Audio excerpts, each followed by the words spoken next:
All right, what is going on, everybody? How you doing? Welcome to another episode of Talking Buffalo, your weekday daily driver for Buffalo Sports Talk and more. My name is Patrick Moran. Thank you to everyone out there, as always, for listening, for watching, following. I appreciate you guys very much. Today's episode, as always, is presented by Sunny Reds, 1531 Abbott Road, minutes down the road from Highmark Stadium. Some of the best wings, food, vibes you're going to get anywhere in town.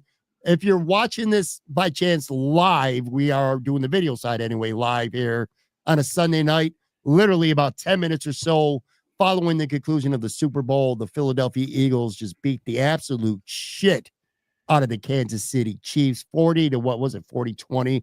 The game was not that close, or 42. I don't know what the hell the score was. It was an ass whooping, though, with Kansas City getting some garbage time scores at the end of the game. We're going to talk about that. We're going to talk about Josh Allen winning MVP.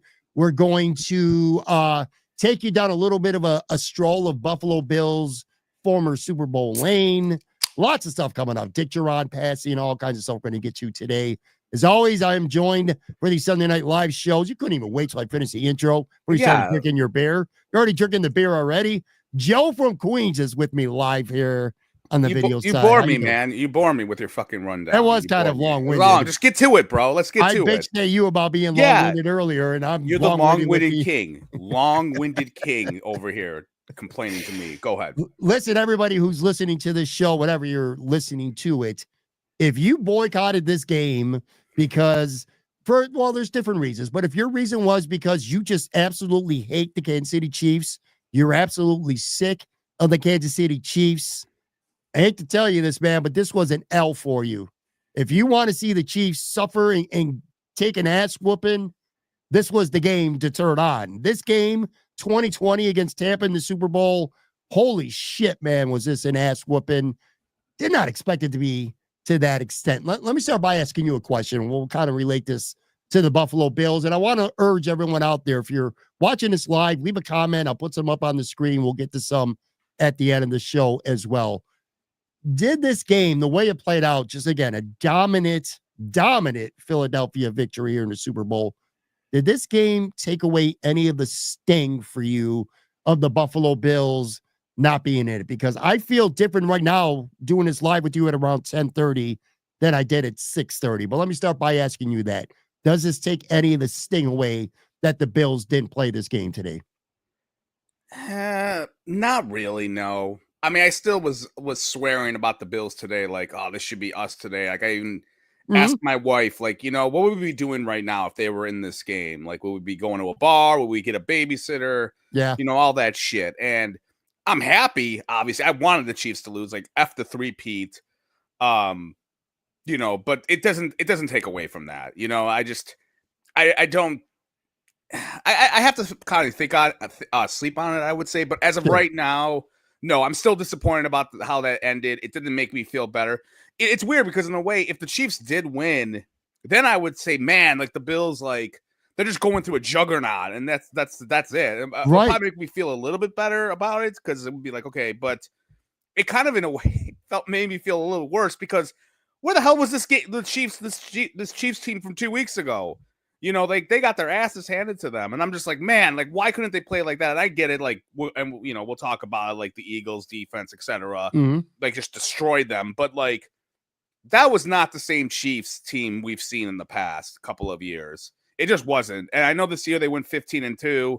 And for whatever reason, they kicked the Bills not kicked their asses, but they did really well in the playoffs against them. But that just wasn't the same team. But for the most part, no, it didn't make me feel better. And I wish the Bills were there, but it's cool. Like, I'm happy, but it didn't. They're two separate things for me. All week long, I felt at peace with it. As the week went on anyway, I should say not all week long, but as the week went on, I felt at peace with it. I'm like, all right, I'm optimistic about the Bills going into next season. It was a good run. It was a fun season, and I'm ready for the offseason. I felt that way all week.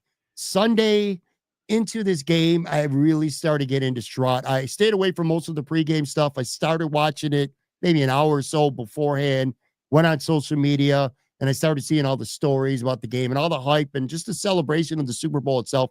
And it kind of hit me again. I was like really, really disappointed, kind of sick to my stomach. I almost, all week long, I kind of made fun of people. Not made fun of people. I disagree with people boycotting and not watching the game.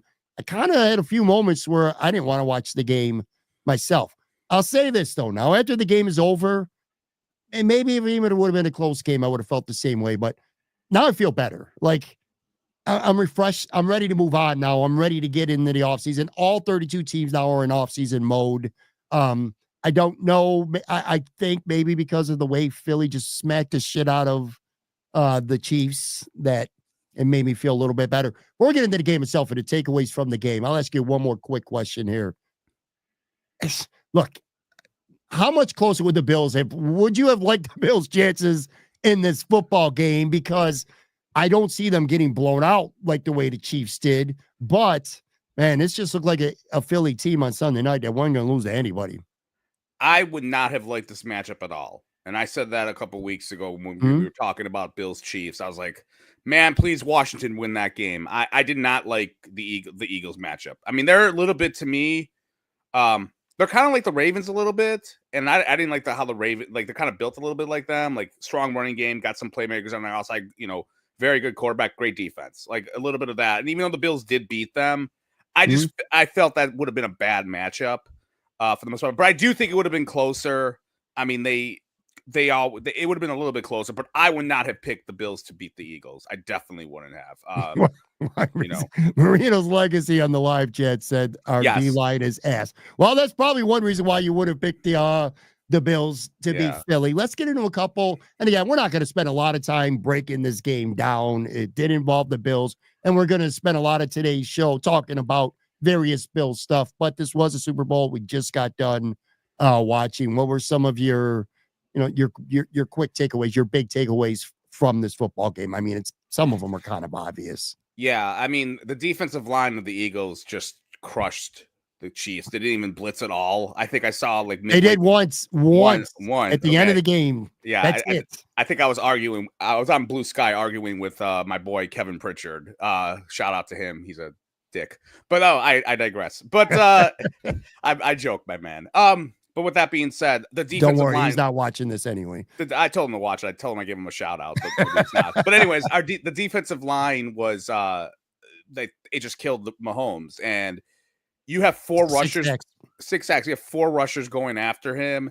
It took me back to, and I've mentioned this to you, and again, a lot of this is going to be about the Bills in a sense, but I've told you how I'm not a giant fan of the 10-line defensive line rotation that McDermott runs. I would prefer to have 4 stud defensive linemen, like the 2014 Jim Schwartz Bills with Darius, Kyle Williams, Mario Williams, and Jerry Hughes. Like, give me that type of defensive line, not 18 guys that you got to roll in rotation and all that shit. Like, no, I don't want that.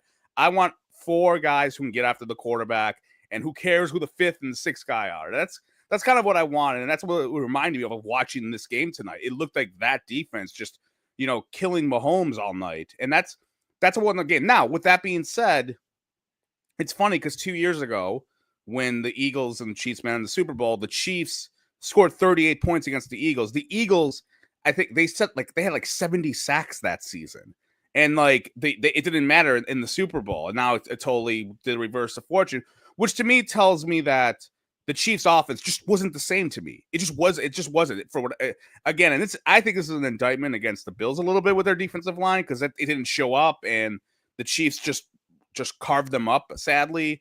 But that's the big thing I took away. And, that defensive line was awesome. And I want the Eagles weapons. I like the Eagles a lot. Like, I wish we could take some of those guys off their team and put them here, because they got some ballers there. Yeah. Winners and losers for this game for me. Here's my takeaways. The winners, Josh Sweat, his next contract, he's going to be a free agent. So he's either getting tagged, and I don't know the Philly cap situation. I don't know what other guys they got to sign. I just know that he's about to be a free agent. So he is going to get a lot, and I mean a lot of money. I think another winner is Tom Brady's GOAT status, at least for now anyway. Pat Mahomes, you can't call him the GOAT after that. That's his second just absolute ass whooping in the Super Bowl. And then I'd say the other winner for this game are Bills fans who are still bitching about Xavier Worthy, them not taking Worthy and taking Keon Coleman instead. Xavier Worthy, a lone bright spot for the Chiefs. 8 catches for 157 yards and 2 touchdowns as a rookie. And I don't care that last one was 50 yards in garbage time. That was still a hell of a play to get behind the guys. They didn't want him to score, and he made a great catch. That dude's going to be a baller. He already is a baller, and he really stepped up in that game. He's going to be a problem for a lot of defenses in this league. And that whole chatter about the Bills having them and not taking them, that's just going to pick up steam. So those are my winners. My losers, Drake. Drake got buried. Drake's a big loser, although he's probably going to sue the shit out of Kendrick Lamar after that halftime performance. So he's a loser. I would say anybody who bet on the under is a loser because there was like 3 minutes left in the game and it looked like that under could happen. And then Kansas City scores a couple late bullshit touchdowns. So whoever bet the over won. So if you bet the under, you lost there near the end. And as we're recording this, another loser might be some Philly businesses. I said he might burn to the ground, dude. I hate those fans. I hate Philadelphia. I rooted for the Chiefs. I said it before the game until the game kind of started, man. I did. I didn't think Philly fans deserve a championship. It bothered me. I'm sorry. I must have because I have you on mute on Twitter and everything else. You really wanted the Chiefs to win this game? I said that before the game. I did until the game. All right, so let me take you back a couple weeks ago. You hate the Eagles fans? What happened? Did they abuse you as a kid or They're something? Terrible fans. You see how many fucking times you see on videos? The Chiefs fans sucks too. They're racist with a chop, for God's sakes. I mean, my lord. I hate Philly fans, bro. God. I hate Philly fans, man. And I just like greatness. And I kind of, like you said this earlier, if you're going to lose to the Chiefs every year, I want to lose to like the greatest dynasty of all time. So that was my mindset going into the game. Let me take you back a couple weeks ago. When Detroit played at home against Washington, I went into that game. I wanted Detroit to win because I really wanted a Bills-Lions Super Bowl. But as the game went on, I compared it to Rocky IV when Rocky went to Russia and kind of changed my mind. You know, the fans during the game started rooting for Rocky. That's kind of how I felt about today. I went into the game rooting for Kansas City, but when they started getting their asses whooped, it became really, really enjoyable. Anyway, those are my takes on the game. Look, the game was over at half. It was 24-0 at halftime. The Chiefs had 23 yards in the first half. The Chiefs had 30 total yards with 3 minutes left in the third quarter. Don't look at the box score now if you want, because that don't mean shit. 3 minutes left in the third quarter, and the Chiefs had 30 yards of offense. It was just crazy. And I'll tell you what, a couple people pointed this out too. Did Vic Fangio outcoach Andy Reid? No, he didn't. They had the Johnnies and the Joes. Sometimes it's not about the X's and the O's. It is the Johnnies and the Joes. Well, I disagree with your Johnnies and the Joes thing, mainly because 2 years ago, it was basically the same defense, and they got sliced. And you know who wasn't there? Fangio. And he was there, and you have to give him credit. He did outcoach him. Mahomes had no clue what he was doing. You give him credit. I think it's a big difference from 2 years ago. Look, they met 2 years ago in the Super Bowl, and Mahomes was lights out. And Mahomes in that Super Bowl, if you remember, I'm sure you don't because you're hungover half the time. But in that Super Bowl, he had a bad fucking ankle. He couldn't even move, and he still carved them up. I think you have to give them credit. I think the coach deserves credit. I'll say this one more thing about the Eagles, and then this was kind of something that, 2 months ago, like they were bickering. Like if you remember, like Jalen Hurts, AJ Brown were bickering about like AJ Brown kind of called out Hurts, and then like Bradham said in public that those two guys don't like each other anymore. And you got Sirianni, he's fucking picking fights with the Browns fans, or not the Browns, but the Eagles fans after the Browns game in November. Like they looked like they were about to implode, and like they won, and then they're not Super Bowl champions. And talent to me matters. And we can talk a lot about culture, and I get culture. Like, hey, vibes, all that shit, it does matter. But if you're going to ask me what I want, would I rather have a locker room where there's talent and there's like kumbaya, my lord, and then in the other locker room, there's more talent and some dickheads? I'm taking the dickheads with the more talent locker room. And that's just how it is. And I'm not, and if that sounds like I'm shitting on McDermott, I'm not. I mean, he had a great year. He should have been a top 3 coach of the year, probably, from what he did with how the roster turnover, etc. But, when it's always this narrative, like whatever your coach wants, like, oh, I want a team that has a bunch of hard asses, or I want a team that's going to be like, we love each other, blah, blah, blah. the coach is always the one who dictates that. And in sports history, every kind of team wins, whether they love each other or they hate each other or any of that shit. But it all comes down to talent. And, this offseason, the Bills need to get talent. That's all I'm saying. And who cares about vibes? Like, get talent. Like, vibes do matter, but like, get talent at the end of the day. That's what I took. Sure. And I think, look, if it wasn't already glaringly obvious, you beat Pat Mahomes by getting to him with 4. I mean, we saw it with Tampa Bay in the Super Bowl a couple years ago, and you could have said, you know what, that's an anomaly. The Chiefs were missing 3 offensive line starters for that game. They were crippled before the game even started. That wasn't the case today. They were at full strength on that offensive line, and they just got decimated. You look to, for whatever reason, the Giants were just able to stymie the Patriots in 2 Super Bowls, and it was because the front four, the Giants, Strahan, that front four just really dominated that football game. You want to beat the Chiefs, you got to be able to get to Patrick Mahomes. And if you could get him uncomfortable early, like the sacks started piling up like around the second quarter, but even before that, once he got sacked like twice, he started getting really antsy, even when the rush wasn't there. Like he was going to anticipate the rush. He was making a lot of bad decisions, uncharacteristic bad decisions and throws. That pick 6, which, by the way, quick little story. So I'm at Rusty Buffalo. Shout out Rusty Buffalo Saturday. I was texting with you. You were talking shit to me all day Saturday. I was with my cousin, and he's a big gambler. He also won a lot of money on the coin flip too. But anyway, that's neither here nor there. I convinced him, and I'm not gonna lie, I was kind of drunk. I convinced him to bet $100 that Cooper DeJean was going to get an interception. Oh. And it paid 8-1, and he did it. He put $100 down on it, and lo and behold, bam, I won my cousin $800. I'll be lucky to see a couple free beers from that. Actually, I won't be lucky. Who wants to buy you beers?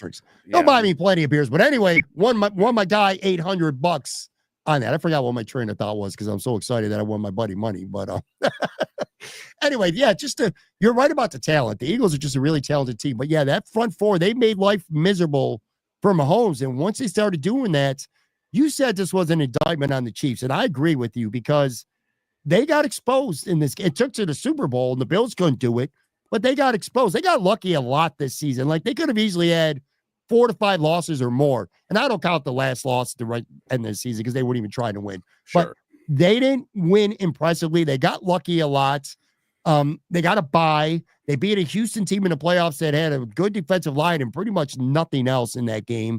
And the Bills, they escaped the game. They escaped the Bills, played a team that's right there. They could punch back and they got annihilated, man. I'm a little bit shocked. I'm a little bit shocked. Pleasantly shocked, I think, but shocked nonetheless. This sent shockwaves to GMs around the league that are going to go, the Bills are going to try to get somebody. We know that. They're not the only team, though. They're not the only team. I think it also makes it some GMs, like, look what they did on offense. Look, the Eagles scored 40. And I know, like, some of it, like, were turnovers and, short fields, etc. But the Eagles scored 40. And their offense has been kicking ass this year. I mean, Barkley, he did nothing in this game. Well, he had like over 100 yards in total offense or something along those lines. But he had some nice runs. But like the point is like all year I've been envious of their skill guys. Like I remember when we did a show in the summer last year, we talked about wide receiver rooms, and I put Smith and AJ Brown up there as like, give me those guys. Like those guys are studs. And I saw, I think Jeremy White tweeted this, that when the Eagles were undefeated this year, when Hurts and AJ Brown started and finished a football game undefeated, and I think that's when teams like want to look at, like, how do we score points? Because look, this league is about points, scoring points. And it's like, get 2 stud wide receivers, get a good running back, that you can scheme and get a great quarterback. Because outside, look, the Chiefs won 2 Super Bowls in a row up until today. Those teams they barely beat, the 49ers and the Eagles, they freaking had loaded offenses. That's what you want. It is still about offense in this league. Okay? And what do you mean no? What do you think it's about defense now? What, you want 17 defensive linemen? You're just full of shit. See, no, here's the problem. You get caught up in everything of, we need a defensive line and all this and that sort of shit. No. Look, Myles Garrett's out there. Yeah, get him. I will take him. But it's still about points. They scored 40, Pat. Like 40. Okay, they could have scored more. Okay, so don't make it into like, they need to get a bunch of fell out of my chair and have Shakir. Well, yeah, you're fat. That's why you almost fell out of your chair. Actually, you're not. You're probably the same size as me. Probably actually smaller. But I have backed out some pounds. It's no yeet hoodie. No yeet in honor of the Chiefs, by the way. No yeeting for the Chiefs. It's not a medium. It's an XL, and it's struggling right now. It feels like a medium, but you in defense now. You're insane. I'm saying how did you watch that game and not have your biggest takeaway be Brandon Beane needs to go on and get somebody who can impact Patrick Mahomes? He could do both. Because if you look at the Eagles, they have a great offense and a great defense. They have a ground and pound offense that they have 2 stud wide receivers normally. Okay, that's what. Look, you need both. You definitely need here's what I want. I want a star defensive lineman, and I want a really good wide receiver. That's it, and everyone's happy. Yay! That's it. That's all I'm asking for. I don't want 17 defensive linemen. I know you do, because fucking Joe Marino probably wants them, and one of the fucking Marinos out there. But you could give me one of each, okay? One great weapon, and give me another like awesome stud pass rusher. I'd rather have 2 awesome stud pass rushers. I think the offense is perfectly fine. Anyway, Saquon Barkley only had 57 yards on 25 carries. The Chiefs sold out to stop the run. The difference was Jalen Hurts just played out of his mind. He was great. Minus 1 throw. He was absolutely fantastic in this game, man. And that's what happens when you have 2 guys on the outside. They can make you pay. Look, AJ Brown was great. He only had 3 catches for 43 yards, but they were big catches. And they were all on McDuffie too. AJ Brown is a great player. I'll talk more about the game itself probably a little bit here and there throughout the week. Sure. Kind of want to switch gears here before we get to a break. Want to go back to last Thursday night. Get into a little more Bill-centric stuff here. Josh Allen wins MVP. All right, now, it wasn't a shock. By the time the announcement came, it was hardly a shock. It was leaking on social media. All the signs were in place. Lamar Jackson's not at the event. McDermott, Bean, Bagula, Josh's parents are there, and they're showing on camera and stuff. So you kind of got the sense that it was coming. But I think back to a couple weeks ago, Josh at one point was the favorite, and then Lamar was the heavy favorite. And then Lamar won first team All-Pro too. And it felt like that was a wrap. Like even I had given up, and I've been pounding this table for weeks and weeks and weeks. I did an entire episode about why I thought Josh Allen is going to win MVP. Anyway, let's just get to cut to the chase here. What were your thoughts on Josh Allen winning MVP, and what was your reaction at the time? And, in a couple days out that have followed on him winning MVP. Like you, I did think it was a wrap once the AP vote thing happened. Yeah. Me too. And then I thought it would it hadn't happened in years, decades. It seemed like I forgot what the year was at the last time that happened, but it was just odd to me. And then afterwards, everyone kind of tried to explain it. ESPN Dan Ostrowski, he tried to explain it how I viewed it as AP's the best pound for pound player versus most important player. Which okay, I can kind of get that. I know a lot of people were pissed off on Bill's ex when that whole conversation happened because the guys laughed at him on the set. But yeah, it was kind of weird that they kind of did it that way, but I can understand it. And I agree with him. Look, I thought all year, I thought it was very, very close. I didn't think it was the holy war that was happening on Bill's ex with everyone fucking livid about it, because I thought it was a toss up, but I did think Allen should have got it because of the reasons that we've gone over. Sure. Lack of a supporting cast, big moments, big plays. Lamar had great stats, no doubt about it. They, 2 games out. I mean, I'm going to pretend that the Bills would have won that New England game. They would have been 2 games up in front, but sure. It was close. It was really, really close, but I'm glad. Look, everyone seemed very happy about it. I don't really get the holy war of dunking on everyone in Baltimore, but I'm not. They did the same shit though, dude. Okay, Those they did. Are the okay, worst. Well, yeah, but also I don't know how the content bros are. The content bros here are pandering to all that shit, and I don't know who the content. I don't know if the talking Baltimore podcaster is like that out there, but I don't like. Other than that, I was happy for. It was outside of that annoyance. It was cool. And, when I saw the video, what really struck to me, because, look, I wasn't, dying for him to win. I knew something was up because it was weird because his family were at the awards, and he was there, and McDermott was there, and Bean was there, and Pagula was there. I was like, okay, they got tipped off. They knew they were winning, and that's why all those people were there, because he wasn't there last year, and et cetera. And it was great. I saw the kids video with the kids watching, saying, he should be MVP and congrats. And then he watched it and he was tearing up. That was really great. Like that definitely, I went from like, yeah, that's pretty cool. Like I was definitely like a 1 out of 10. I was like a 5, 6, cool excitement. Like that's great. Good for him. That like shot me to like, 9 and 10. Cause those kids, that made me, I teared up. And look, I don't tear up for anything. Okay. Yeah. Like I don't. And when I saw him watching and he started crying, I teared up. And like, that made it great. And he's awesome. I mean, he's incredible. He, as someone who watched Jim Kelly play and all those guys, the vibes for him are great. Like he gets it. He's just a super nice guy. He's a goofball. And that's great, I think he's very endearing, down to earth, and I think he's gonna go down as like the most popular Bill of all time, to be honest with you. And I really do believe close that. to being that already. And yeah, he should be, because he seems like a good dude. Like I share a lot of your same sentiments. I convinced myself until the day of that he wasn't winning, so I kind of resigned myself to that, and I think that made me enjoy it much more. And I reacted a lot stronger than I thought I was. Like, if you would have told me a week before last Thursday, Josh was winning MVP, I would have been like, man, sweet. That's awesome. He had a great year. Good for him. But when he got announced and he won it, I swear to you, I was watching it with my wife. I got off the couch. I fist pumped. I was so excited. It was almost like when he ran on 4th and 2 against Kansas City to get that game-winning touchdown. I almost reacted with that same type of enthusiasm. And I think it was more from a personal level for Josh than maybe a football level, why I reacted so strongly and why I think so many people connected. You brought up the kids, man. And by the way, his speech was great too, man. I mean, I thought his speech was near flawless. Seeing his father and his mom crying in the stands, I started thinking about myself. You think about your kids. Maybe someday you'll be thinking about something your kid achieves and it'll, make you real proud. I kind of felt in that moment like that too. That really got to me as well. And it's not going to change people's minds. If you think Josh deserved to win it, you did. If you think Lamar did, you're not changing your mind. For me, it was like validation too. His legacy got stamped. I did a little bit of research. There's 16 quarterbacks right now in the Hall of Fame who have not won MVP in their career. And since the 1980s, though, there's only 4. Jim Kelly,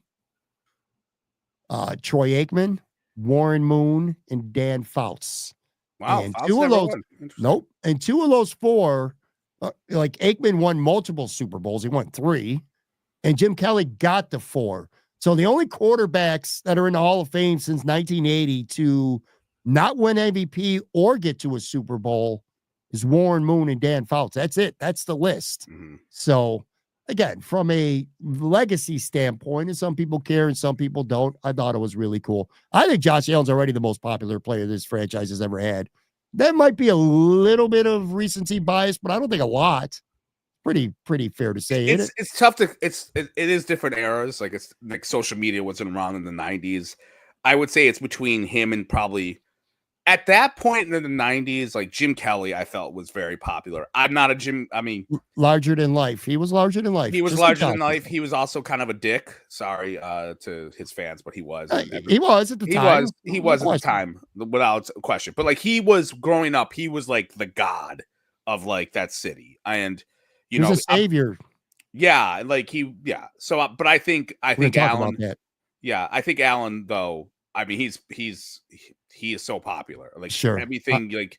You got 26 shirts selling 2,000 shirts of him, like his face on it. Like, he's a popular dude, man. He really is. Dude. He really is. It was, and he's good. And I'm happy he's our quarterback. Really, like, sure. I'm being genuine. I don't, you've listened to me. I don't kiss anyone's ass, but I'll kiss his ass. Like, he's a really good dude.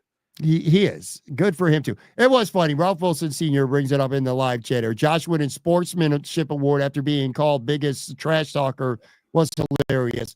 So is him being voted by his peers the most overrated player in the NFL before the season, and then he quite literally wins MVP after the season. One more comment too. Marino's legacy said Allen winning MVP is just putting more pressure on this organization to win a Super Bowl. It's a real good point. I'll tell you what, we're going to take a quick break here, come back on the other side, and take a little bit of a stroll down Bill's Super Bowl memory lane. It says the Super Bowl we just got done watching. Well, at least some of us did anyway. We'll spend a few minutes talking about the Bills and our memories. Joe and I, we were old enough to be around for those.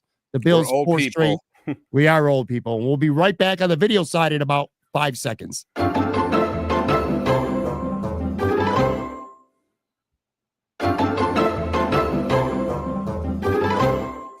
All right, I'm back here with Joe from Queens, recording this late on a Sunday night. Just got done watching a Super Bowl. The Bills, of course, went to 4 straight, lost all 4 long time ago. But, you know, a lot of people who are listening to this might remember. For some people, they don't. They weren't old enough. But I don't know. You think back now, watching a Super Bowl, are there a couple of memories for you that stand out? Before you go, I will say it. I want you to go first, but I actually went Super Bowl by Super Bowl and jotted down a couple things from those games because there were a couple things that I remembered and a couple things I forgot. I get old, man. You got a better long-term memory than I do. Like, you're a little more of a historian. Like, you can remember games and players and stats way better. I can't remember shit from fucking 3 weeks ago. You're way better at that than me, but that's what happens when you're not a drunk like you. No, I'm just kidding. What are a few Bills related Super Bowl memories from that run that you can remember most? And people, if you happen to be watching this live, feel free to chime in yourself as well. Go ahead. I mean, you'll always remember wide right if you saw it live, and I'll always remember where I was. You know, I was at my uncle's house, and it was an uncle that I really never really talked to all that much, like even before that and afterwards. But I think my parents owned a pizzeria, so they were working, making fucking wings and all that shit. And and my aunt was in town from the military, so she brought me to her brother's house. We watched the game. I will always remember, like, during watching that game, I remember Thurman Thomas like scoring that 31-yard touchdown. It was 31 yards. I remember that, and he bounced off Myron Guyton. It was an awesome run, and I remember us on the couch, like, just jumped. Like, I was 11 years old and I just leaped with my 2-inch vertical because I was unathletic as hell. And you know, I thought, okay, we're gonna win this game because that whole game, I just felt like going into it, I think the Bills were like favored by like 7, and it was like, they'll even tell you, the players, like, it was a party atmosphere going into that game, and everyone thought they were gonna win, etc. And you know, when that whole thing happened, in terms of like, holy shit, this game is gonna be close. I was like, this sucks. Like, because everyone and their mother thought they were going to roll over the Giants. And then, you know, I'm not a religious man, but I did pray. I did pray during, I left the room for Norwood's kick, and I left the room, went in another room. I was praying. It was dark. I came out, and like, I just saw it just go wide right. Like, the kick was in the air and it was going the other way. And I started crying, bawling my eyes out. It sucked. And, that's the one. I mean, it's the most haunting sports moment in Buffalo sports history, like, without question. Oh, by a million miles. And you know, go ahead. I was going to say, so the first one. All right, so Super Bowl 25, the first one. I got to say, it's the most bittersweet period of my life too. Okay, because the Bills were on their first run. They were going to the Super Bowl, and I've said this a time or two on the show previously. But my father passed away shortly before that. Like, when the Super Bowl, the first one, happened, my dad had died like a month and a handful of days before that. So I was kind of like, you know, still trying to process that. I was just in my own world. The game itself, obviously, through the years, I've rewatched it a lot of times and stuff, but it kind of felt blurry to me. But the one thing I do remember that I could put myself back in that memory at that time is when Bruce Smith sacked Hostetler in the end zone, and he held on to the ball by some miracle, and they only got a safety. I remember even in that moment saying, shit's not going right now. Like, that should have been a strip sack fumble and a Buffalo touchdown, and I feel like the Bills would have been on their way. It just felt like an omen to me for that game. The next one, Super Bowl 26 against Washington, we didn't even belong on the same field. Washington led 17-0 at the half, and they were up 24-0 in the third quarter. That game was a flat-out blowout. Jim got sacked 4 times. He threw 4 picks. They had 5 turnovers. They made it a little bit interesting, and I forgot about this. I had to go and look it up. But the Bills recovered. It was 37-17. They recovered an onside kick, and they scored to make it 37-24. with 3:55 left, but then they get the onside kick and Washington ran the rest of the clock out. So that was a blowout. Kind of like this game tonight where the score was not as close or, as the game looked like. That was kind of like that with Washington. Super Bowl 27, they played a really dumb game and it got away from them quickly. They lost 52-17. Dude, I forgot about this. I had to go, when I looked it up, I was like, what? The Bills turned the ball over 9 fucking times. 9 turnovers in one football game. And they scored first that game. They scored. Thurman ran and he had a 2-yard. Tasker blocked a punt. I remember this. Thurman scored. I'm like, yeah, it's third year. This is our year. This is it. We're going to do this, man. Jim Kelly threw an interception to James Washington. Dallas ended up tying it. And then on the next play, and I looked on YouTube and saw the clip of this. So Mark Maddox had a penalty on the kick return. The Bills start at the 10-yard line. Jim Kelly gets strip sacked by Charles Haley. Jimmy Jones scoops it up and scores. They scored 2 touchdowns in 15 seconds. The wheels fell off. Jimbo got hurt in the second quarter, took a hit to the knee. Another wrap. It was third. They cut it to 31-17 at the end of the third, but then they got outscored 21-0 in the fourth. And I know you said the most heartbreaking one was the first one. You're right. But for me, the angriest I think I ever got in football in my life to this day is the 4th Super Bowl against Dallas, because they should have won that game. They were done. They were up 13-6 at the half. They played great. And then Thurman fumbled. Washington picks up the ball, scores a touchdown, and they got rattled. That was it. That was a wrap. After that, they got outscored 24-0 in the second half, dude. 24-0. Oh, God, they had that game. One mistake. I think they were just mentally, here we go again, Super Bowl 4. Yeah. Bam.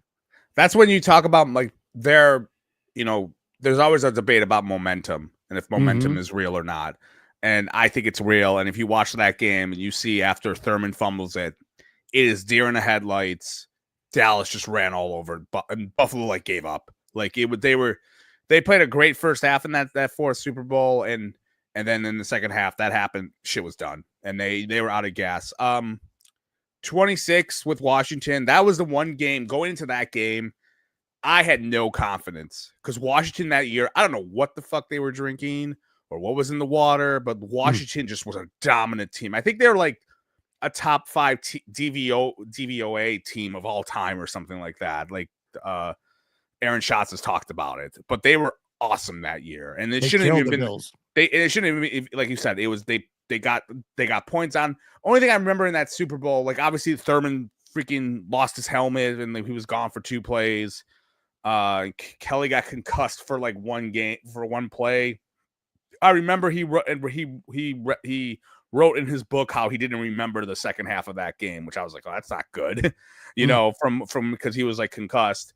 And then 27, I remember having some confidence because 27 against Dallas, that was the vibes run. They came back from fucking down 38, whatever, to Houston, and then they go on the road. No, everyone thought Buffalo was dead at the end of that season because they didn't have home field advantage, etc. And the vibes, and Dallas was kind of a newer team at that point because the year before they were 3 years removed from being 1-15. It's how good are they going to be? They beat San Fran, and then the turnovers were just horrible in that game. And it's funny, I do remember though, they were down 31-17 in the fourth quarter with the ball, the Bills. And then they went 3 and out, and then Dallas just went all over them, and then turnovers happened again.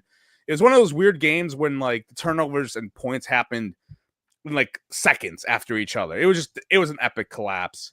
And then the fourth one, like you said, the fumble, that sucked, and that was it. They were mentally done after that. You want to hear the wildest stat? All 4 Super Bowls combined, Joe. The Bills.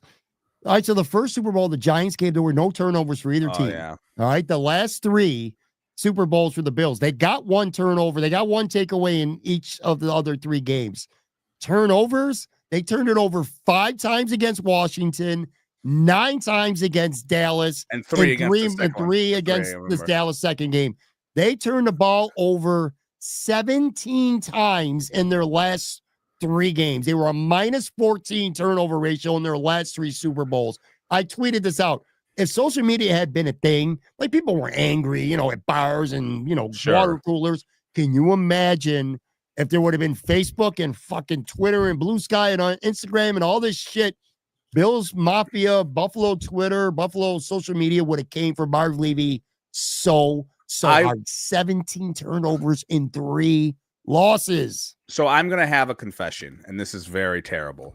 Mm-hmm. So after the first Dallas one, mm-hmm. I don't know what it was, but I was young, naive, and stupid.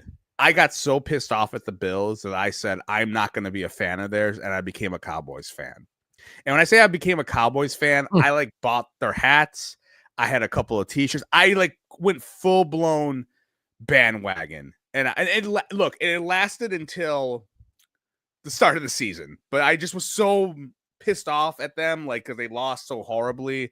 I was like, oh, Dallas seems fun. They're engaging. They're young. And I don't know. I like the stupid star. I was 12 and I had a couple of their stupid hats. And it's really one of the most shameful fucking things I ever did in my sports life was that. It was for 6 months, until the next year when the Bills came back. And I was like, okay, I don't care about Dallas anymore.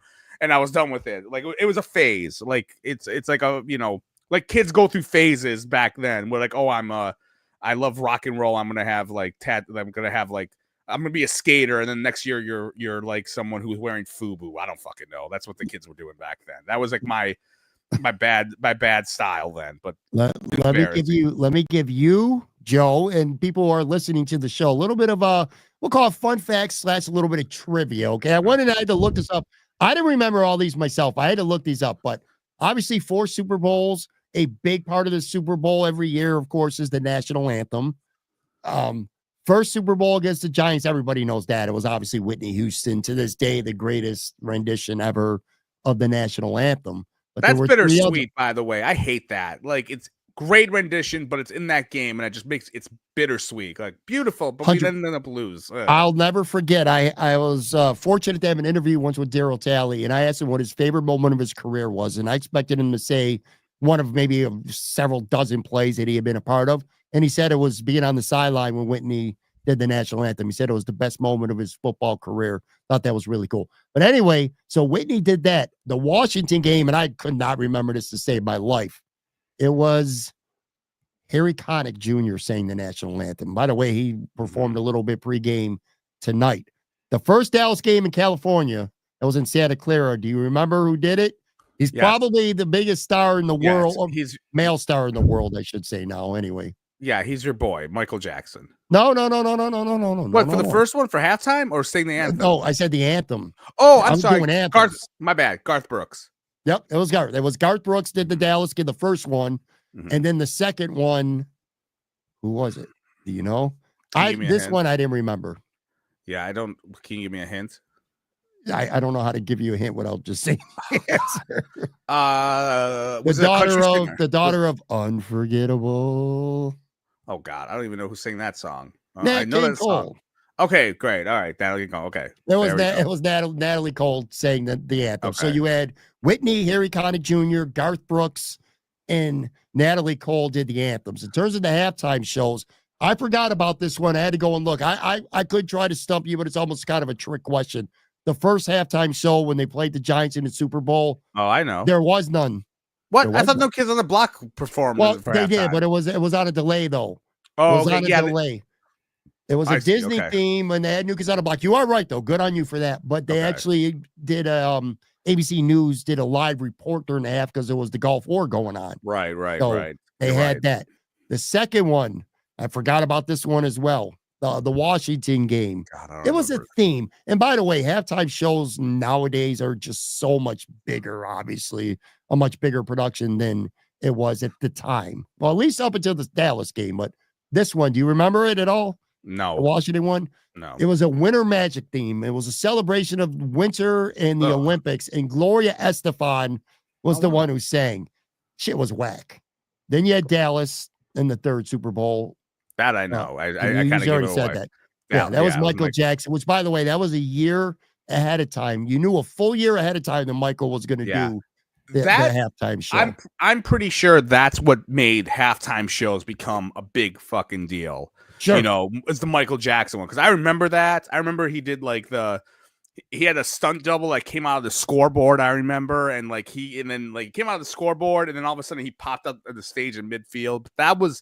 That started all the halftime. So if you're one of those fans who like hates halftime shows and you're like, fuck this, play the game, you could blame Michael Jackson because that's how it started. The last one, again, the 30-13 loss where they were winning at half 13-6, which, by the way, they got outscored 24-0 in the second half of that game. Still pisses me off. Yeah. Anyway, it was do you remember? Yeah, it was like a country theme of a bunch of country music. I don't know who they were. I forgot, but it was Rockin' Country Sunday. You're 100% right. Horrible. It was headlined by Clint Black. Country music. Okay, Clint Black, Tanya Tucker, Travis Tritt, and Wyona Judd. Great. Those were the performers. So that was your halftime shows when the Bills went to 4 straight. You got a couple. What are a couple of your favorite Super Bowls, not counting the Bills ones? Some people might point to tonight just because if they hate the Chiefs enough, that's probably going to be their favorite watching them get smacked. No, but do you have like 1 or 2 favorite Super Bowls that don't involve the Bills? Yeah, I would say Packers Broncos 1998. That was Elway's first his last he's 0-3 in the Super Bowls. Mm-hmm. I felt a connection to him a little bit because of like the Bills going 0-4, and it was like he's the last guy of like the Marino that 83 class. And that game was just awesome. Like it was a great game. The AFC had lost like every Super Bowl for like the last 10 years or 15 or something like that. And I just remember like going into that game, no one thought Denver was winning. Like it was all Green Bay's going to run over these idiots. And then that was it. And then I just remember like the helicopter thing that you've seen the highlights of him running for a first down. And then he helicopters himself. Terrell Davis had a huge game. Like I just remember watching that at home, and I'm like, I think I'm 18 or 17 at that time. And the other one was watching Patriots Giants. I'm sorry, during the undefeated season in 2007. Like everything was on the line. Destiny. I watched it at a friend's house, and he had a couple of New England Patriots fans over, and I had no fucking leg to stand on because the Bills are fucking horrible at this time frame. And then all of a sudden, I'm watching Patriots fans very upset at the end, and I'm like, I don't want to like talk shit because like who am I to talk shit? But I'm like inside, I'm like, and that was a great Super Bowl, and that if it wasn't for that Super Bowl, like you were not discussing Eli Manning, Hall of Fame bidding or whatever the hell you want to call it. But those are the 2 big ones like I can remember and be like, those were 2 colossal games. I got 4 of them, and 2 of them are the ones you just said. The 2 you just said, for sure. The Super Bowl 42, where the Giants beat the Patriots, stopped that undefeated season. I'm just a hater. I didn't want to see the Patriots go undefeated. And Super Bowl 32, like you said. It was great to see Elway finally get that one. He deserved it, man. He was a great quarterback. I loved watching him play. The other 2, Super Bowl 34, when the Rams played the Titans, for no other reason than I won money at halftime in the squares. It's the only time I've ever won money on a football pool in my life. Any real money anyway. I remember that. I won like $500 or $600 on halftime on a square. So that's the reason why. And then the other one was Super Bowl 19 when Frisco smacked Miami. Joe Montana was my favorite quarterback. I mean, I grew up a Bills fan, but I was young. I liked the Niners because they were exciting. The Bills kind of sucked. Joe Montana was my favorite quarterback. Plus, he was a Notre Dame dude. And Dan Marino. You hate Miami, so that was probably my other one. Got another question for you. I misinterpreted. So Joe and I were talking earlier this week. During the off season, we kind of come up with, a handful of topics to talk about each week because we don't got Bills games to recap. I misunderstood what you were saying, but I'm still going to ask you this regardless because I think this is kind of a fun little question here. If you could take one Buffalo Bills player from that 4-year Super Bowl era that we talked about, and you could take that one player and put him on this year's Buffalo Bills, and maybe that player helps get you over the hump to beat Kansas City, maybe be filling in the Super Bowl too. Who would it be? But to make it a little fair, you cannot say Bruce Smith because he's just too goddamn, especially after watching this game tonight, he's just too damn obvious. So give me one guy from that Super Bowl era Bills. You're going to put him on this team, but it can't be Bruce Smith. I'm going to go Andre Reed. It makes sense. They need wide receiver help. That, put him on there easily. He's going to do great. Run after the catch. I don't know what you do with Shakir. Trade him. I don't give a shit. But yeah, I'm putting Andre Reed on there. Like that's no brainer to me. I'll say this.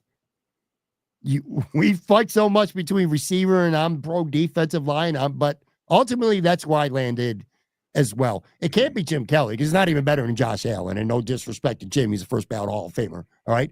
It's not going to be Thurman because James Cook's more than good enough.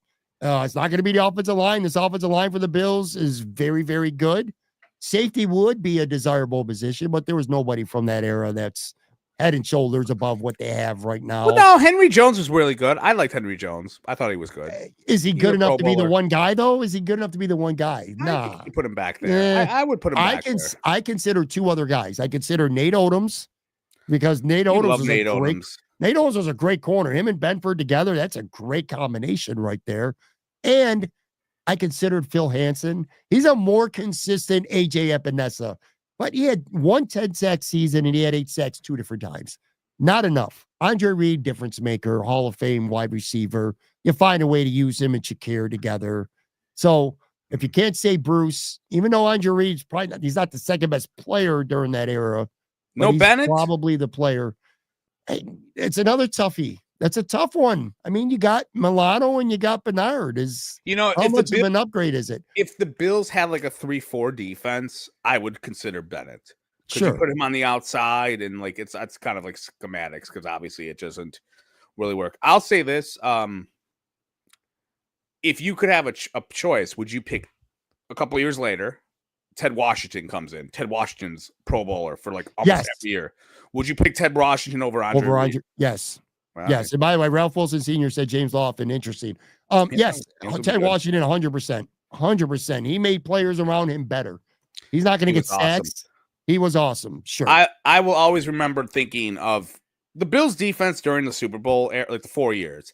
It was kind of a bend but don't break defense. Like there were moments they were really good, but then they had their games against really good offense. They got shellacked. And then I remember 2 years, 95 is when Wade Phillips came in and he brought in Pop, Washington, Jim Jeffcoat. And that defense in 95, 96 was better than any defense they had during the Super Bowl era. And I always remember thinking to myself, man, I wish we had gotten like this defense during the 4 Super Bowls because Ted Washington was an upgrade over an upgrade over Jeff Wright, Bennett, big upgrade. Yeah, huge update.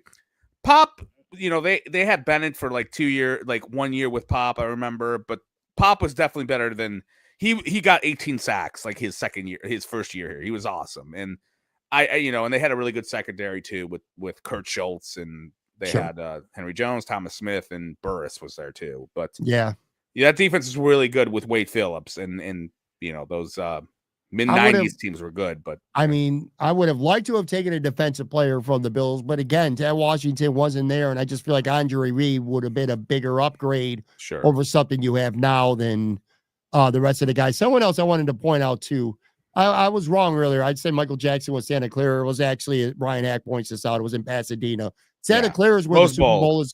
Santa Clara is going to be where it is next year. The Super Bowl is going to be there next year. I know that because I already sent a DM to my buddy asking if I could stay at his house. I'm already planning. You're not going to the Super Bowl, you cheap shit. If the Bills go to the Super Bowl and I got a place that I can stay for free, are you fucking serious? You're spending $10,000 on tickets. This guy who won't even give me anything. Did you see tickets? How cheap they were?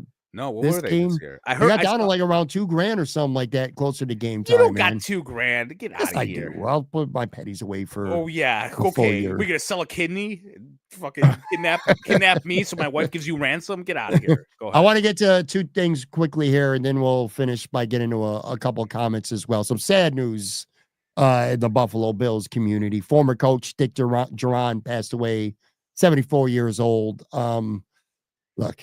Not the best coach in franchise history from a success standard with the Bills, but a great guy by all accounts. I never got to meet him or talk to him, but I mean, read a lot of great things about him. Great guy, a family dude. He took care of his ill wife for several years. I never knew that about him. Mm-hmm. Another thing too, that a lot of people didn't know about Dick Jauron. Well, at least maybe they didn't. They forgot. Great football player.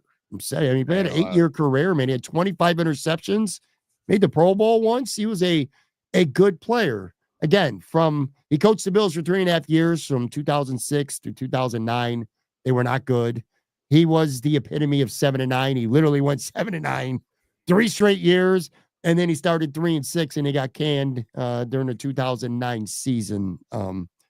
Any quick little recollections there of Dick Jauron? Again, rest in peace. I mean, a great person. They say you're not supposed to speak ill of the dead, but I think I might have to a little bit. Yeah, look, fair. I don't know. I'll say 2 nice things about him, and then I'm gonna kind of. Then you'll bury him after. Yeah, no pun intended. Use a wrestling term. Yeah, so look, he definitely was a player's coach. All the players loved him. Probably all the drought coaches during the drought, they probably loved him the most. He probably, in my opinion, had the least amount of talent. Those 06 to 09 Bills teams, they talent was terrible. Across the board, it was not good at all. It was definitely like turn chicken into chicken bleep into chicken salad, all that sort of stuff. With that being said, probably the guy I maybe dislike the most. Like I couldn't.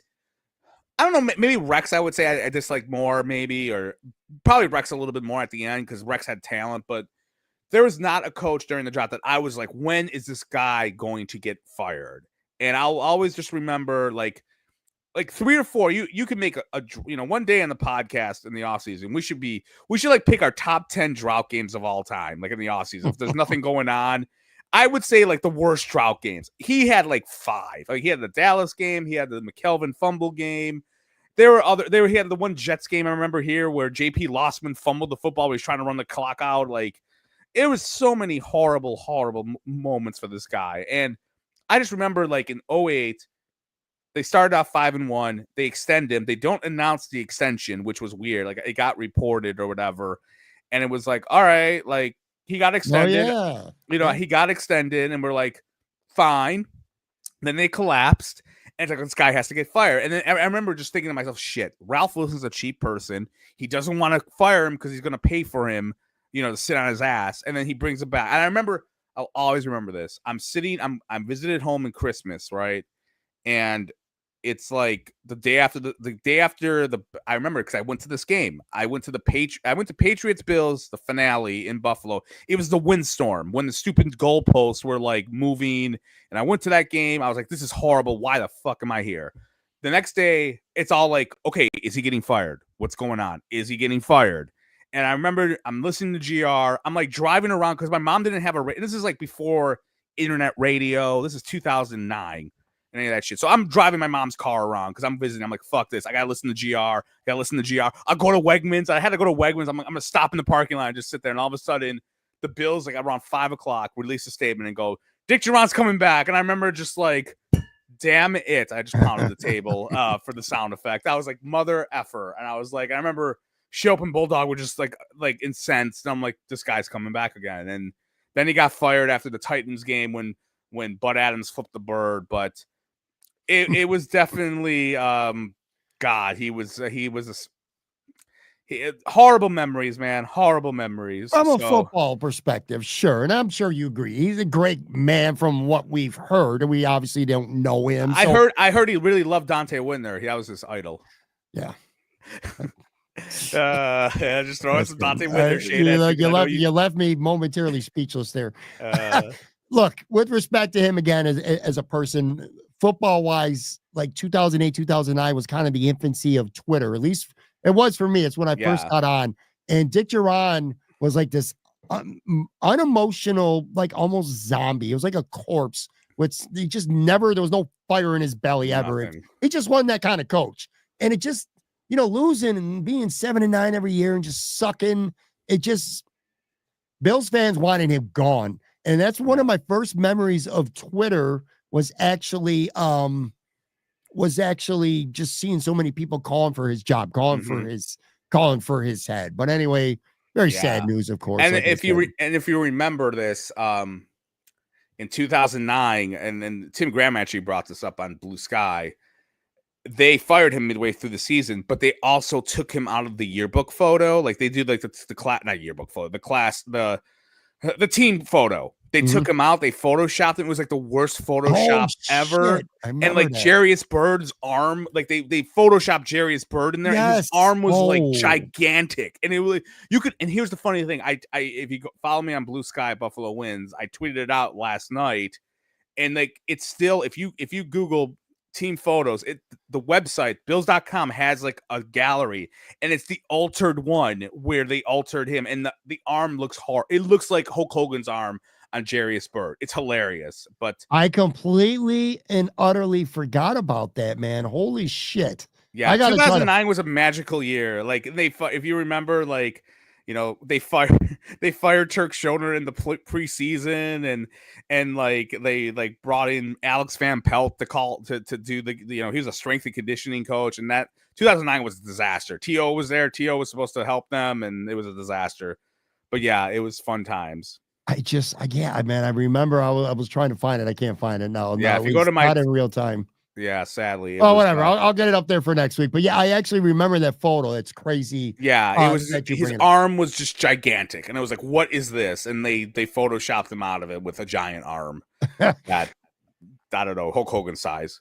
One more piece of news, then I want to wrap up with a couple comments here from the Peanut Gallery. Appreciate everyone, of course, listening. Matthew Smiley got fired today. Bills special teams coordinator. A couple just like 2 weeks or so after Sean McDermott said that he was staying. This seems to happen a lot, man. With Buffalo teams, I'm sure teams around the league as well, but it looked like he was staying, and now he's fired. And I can agree with it more. It's something I thought, quite frankly, should have happened literally over a year ago now. Yeah, they're making a move. So, a lot of things to be mad about with special teams. And a couple of weeks after saying he was going to stay, something happened. I don't know if somebody came available. Did he get fired? Did they say he got fired, or it was a mutual? Because I remember the guy after 13 seconds, he quit, I think. Or like they mutually left, or who the hell knows? But I don't know if they've said he's fired or he left. Like if they. But yeah, I was back. Let's put it that way. Yeah, no, but I think he was fired. I'm pretty confident that he was. He was fired. I'll just say this: like they said parted ways. They said they've parted ways. That was Tom Pelissero's tweet on Sunday. Said the Bills have parted ways. Yeah, I don't know. I wonder if anything happened where they wanted him to fire some other one or two things. One or two things, dude. Either A, somebody became available that maybe 2 weeks ago they didn't think was going to be, or maybe B, maybe they were at the club and Sean was drunk and Matthew said something that pissed him off. He goes like, "Yeah, all right, well, your ass is fired." In all seriousness, dude, he should have been fired after that Denver game last year. They literally lost a football game. Literally lost the game because of special teams. Literally. I mean, the game was over. There's 0 on the clock. They missed a field goal. The football game was over. Yeah. And too many men. This year alone, the Sam Martin punt block return for a touchdown against the Rams. That cost them big. Fake punt against the Patriots this season. Fake punt against Denver in the playoffs. Big returns a lot this year. I remember that San Francisco game. Debo had 2 long ones. Their DVOA sucked. Their Rich Gosselin rankings last year sucked. Anyway, it's long overdue. This has kind of been like an Achilles heel with the Bills for the last couple of years. Shitty special teams play. So I'll just say this: it's interesting. What's the next coach? It's going to be like what, the 4th special teams coach under McDermott? Maybe 5. I think he's 4th. Yeah, I don't necessarily think of like special teams. Like, look, I don't really care about special teams all that much. Like, aside from kicking, like kick the field goal in, but like. Kick coverage doesn't really mean as much because even though they changed the rules, obviously, like you could bring it back, try to make it exciting. And he was bad, but they haven't really had like great special teams. Am I wrong? Like during the McDermott era, and I'm not saying it's his fault. I'm just saying like this isn't like Bruce DeHaven special teams of like the Marv Levy years. It hasn't been great. Like I don't think so. It's been bad the last couple of years. Yeah, and I'm not saying like it's been bad. It's been bad, but whatever. That Rams game too, when they had to block a punt at the end of the game to try to, get a ball. They had no idea what they were doing. And 9 guys, 9, not even 10. They had freaking 9 guys on the field. So yeah, man. Look, you can't. No, he deserved to get fired. Like you got to have you can't have selective accountability. You can't keep guys around because you like them if they're not getting it done. We saw that some last year with the Bills. going back to that Denver game. I remember James Cook getting benched because of a fumble, and literally the next series, Gabe Davis causes an interception. It's his fault, and he's right back out there the next play. You kind of got to have consistent accountability. Anyway, before we get out of here, I got a handful of comments. We'll fly through these for the last 5 to 10 minutes or so.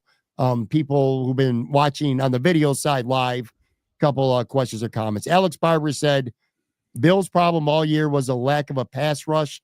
Turns out Kansas City was extremely vulnerable.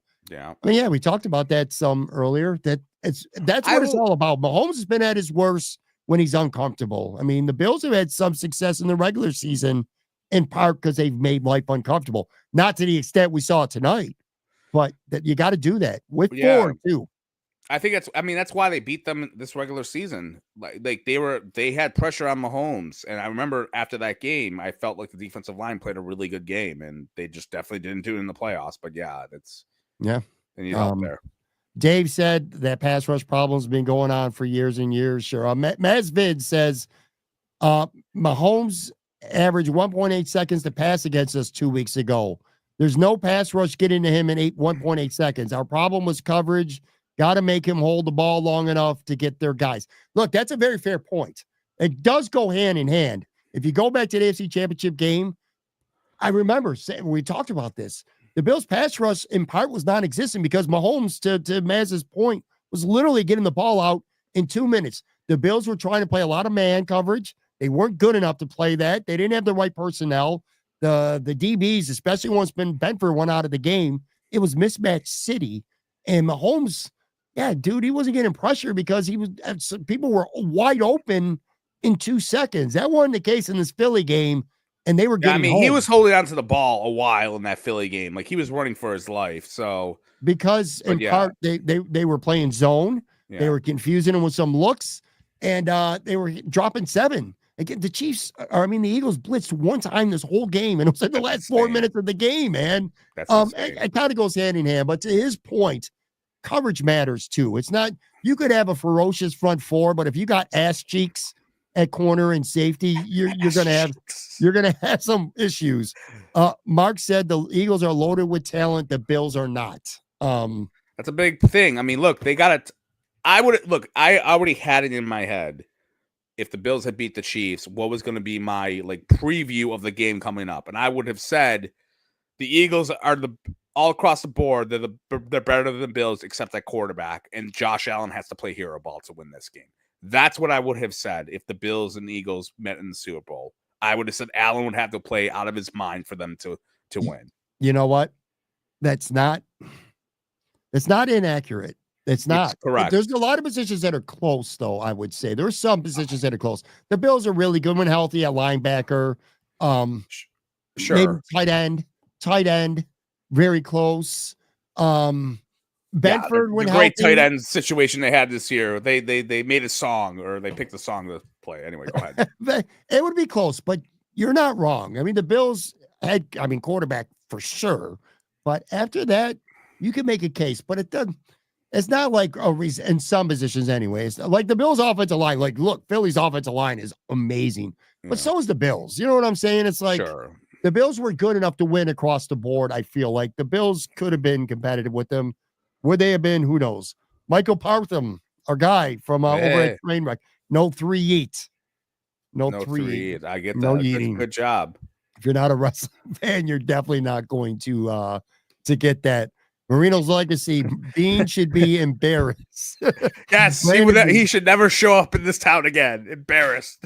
I'll tell you what, though, this offseason, he should be embarrassed. If he does not find a way to get a big fish on that defensive line, he should be embarrassed. It has to be priority 1, and priority 2 is way, way lower than that. They come on. Way lower seems way lower. So you want Shakir and Coleman as your 1 and 2, and your boy Matt Collins next year? Is that what you want at wide receiver? If it means that I'm going to go get a great, well, you seem way down. That seems a little bit. 29 points with those guys against this Chiefs defense 2 weeks ago. Yeah, but I think they still need a lot of rest. But no, I'm with you. I usually am offensive doom. yes, I would take another pass rush. I'll say, go through your comments, but I have one more. No. Go ahead. If you got, go ahead. It's funny. I was just thinking to myself, like, the Bills have tried to address this defensive line. I think one of the biggest what ifs. There it is right there. I was going to bring this up. So I just led right into where you were going. Mark says Bean can build a pass rush. He's had 7 years to do it. I think, well, here's the thing. I think the biggest what if is what if Von Miller didn't get hurt? Because they try to. And I will still remember that start of 2022. That defensive line looked great. And I remember they went to Kansas City and they got an interception on Jordan Poyer got a pick because Von Miller was pressuring. He had 8.5 sacks. And then Thanksgiving, he gets hurt, blows out his ACL. It's over. And that to me is going to be one of, in terms of like personnel, you could say the Trey White injury. Like, what happens if Trey White doesn't get hurt or Micah Hyde doesn't get hurt in that same year? I think it's Von Miller. Like, if Von Miller doesn't get hurt and fucking blows out his ACL, maybe we're talking about them having like a Super Bowl appearance or a win, because in those 8 games, man, he was big. He was big for their defensive line. And once they lost him, that's the thing. McDermott or Bean has had 7 years. That's when you talk about let's go all in on defensive line, it sounds great. But the thing is, this team has tried that and it's failed.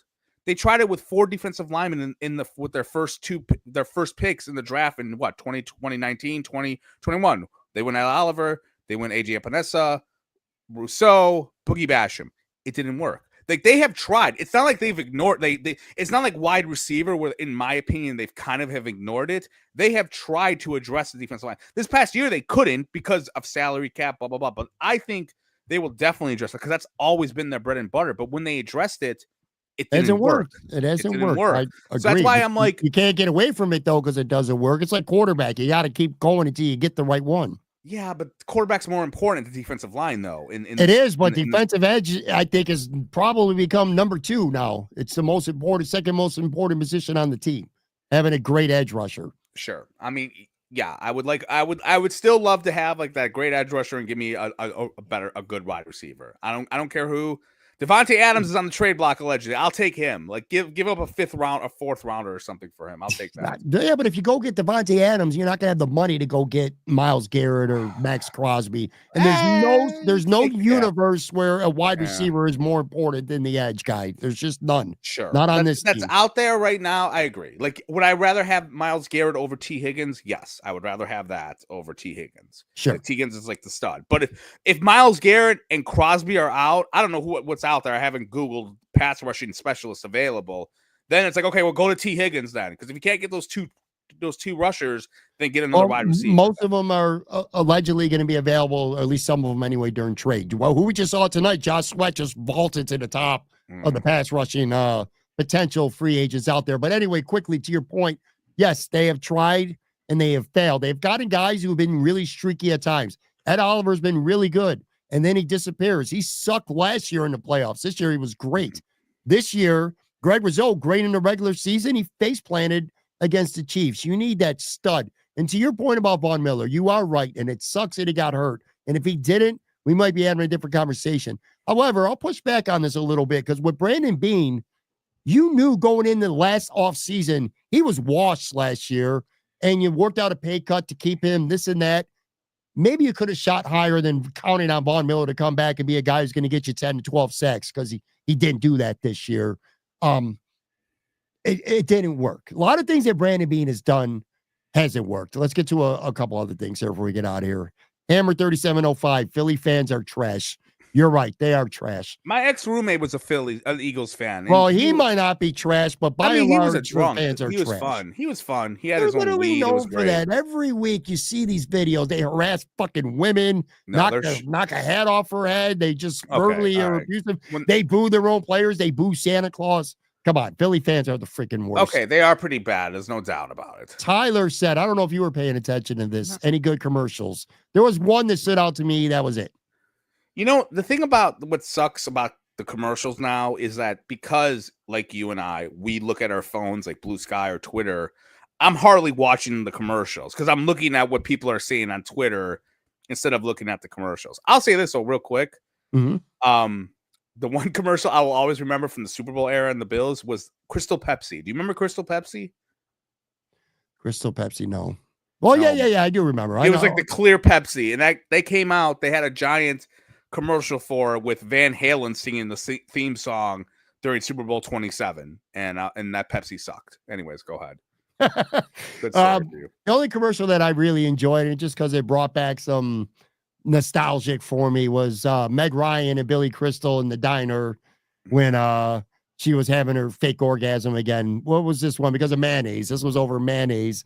And then at the very end, Sydney Sweeney, probably the most hottest chick in today's world right now, going today, says, I'll have what she's having. I don't even know did you see that commercial? Like I said, I might have been looking at my phone. I did know that they were doing it, and I do follow Sydney, whatever her name is, on Instagram. Yes, I can confirm that. That was pretty awesome, man. Yeah. 2 more real quick here. John Marlowe says, Eagles gave this Bills fan some peace. Look, again, there are a lot of people who take pride in it. You don't want the Chiefs to be that team to get 3 in a row. I get it. Sure. Again, if you love to hate the Chiefs, this was a great game for you. I'm going to end this one. A little bit of intrigue for you. Talking about guys. All right, so the big fish has got to be Edge. We even know that, and you are not a dump your money into the defensive line guy. We've established that. But here's one for you. Does this interest you? Do you think this would be interesting? Tyler says, do you bring back Stephon Diggs? Stephon Diggs is coming off an ACL, and he is going to be a free agent. I'm good. I love Stephon Diggs, but I'm not into bringing 30-year-olds coming off an ACL back. No, if he was healthy and he had a really great year, I could get drunk and think about it, but they wouldn't do it anyway. Like they're not. They're done with him, and he's done with them as well. So no. I saw a report. I didn't know goddamn report, but a rumor or something on one of them that the New York Giants could be a team that has interest. It makes sense with Brian Dable. Bringing him back. You got the league neighbors, so he doesn't have to go be the big fish there. I was thinking Dallas because he wants to play with his brother, and like on the other side, like they got CD Lamb and put him there. He's not gonna command a lot of money. Like no way, like someone's gonna give him a ton of money coming off an ACL injury. Sure, it sucks for him. He gave up all that money, and he was gonna be a free agent, and he fucking gets hurt. And it sucked for Stephon, and I like Stephon Diggs, man. I just wish things would have been a little bit different, but it is what it is. But I'll say this, and I hope it doesn't go down this way. He has such a great run with 2 teams, big time. I hope his career doesn't go the way that Odell Beckham Jr.'s has down the road at the end. Odell was one of the best receivers in football, and now it's just year to year, going to a different team, not doing shit. He's a shell of what he used to be. I kind of hope now with Stephon, after tearing his ACL, that he doesn't stay in the league another 3 years to play for 3 more teams and, just do shit to kind of taint his legacy a little bit. I really hope that doesn't happen. So, okay. Anyway. Okay. All right. We're out. I shit to talk to, but that was fun, man. That was good. Some good comments from people. A little bit over 900 people watching this live here late on a Sunday night. Appreciate you all very much. Off-season stuff, we'll be doing things like this a lot. There's not going to be any games. Joe's he's certainly not a draft guy. Oh, I'm a huge draft guy. What are you talking about? I like draft beer. Ha ha ha. Oh, no. Anyway, we'll come up with some interesting stuff. Not just Bill stuff, not just football stuff, but we'll have some shit for you every week. Wait, isn't Cobra Kai comes out this week? The finale finally. I think. Does, but you got to give people at least a couple weeks to watch it. But yes, the final batch actually is Thursday the 13th. So I know that's what you're going to be doing Valentine's Day with the missus when she wants you to take her out. She doesn't watch that shit. No. Well, technically, I guess it would be Valentine's Day when I finish it, but I ain't gonna. Before I wake up on Valentine's Day, I'll have already watched. I'm gonna watch all 6 episodes consecutively in a row. Anyway, we'll be doing all kinds of stuff. We're gonna be live every Sunday night at 9:00, so make sure you stop on by. Of course, you can listen or watch anytime you want. Yeah, we got so much time. We had some decent. We had some decent things to talk about today. Let's hope that continues. We're gonna have to go down memory lane. We're going to have to do combine reports maybe coming up. All right, guys. Thank you very much for tuning in, and I'll be back with a new episode. Chris Ostrander joins me. We'll be talking Brandon Beane and Cam and Adams stuff coming up on the show tomorrow.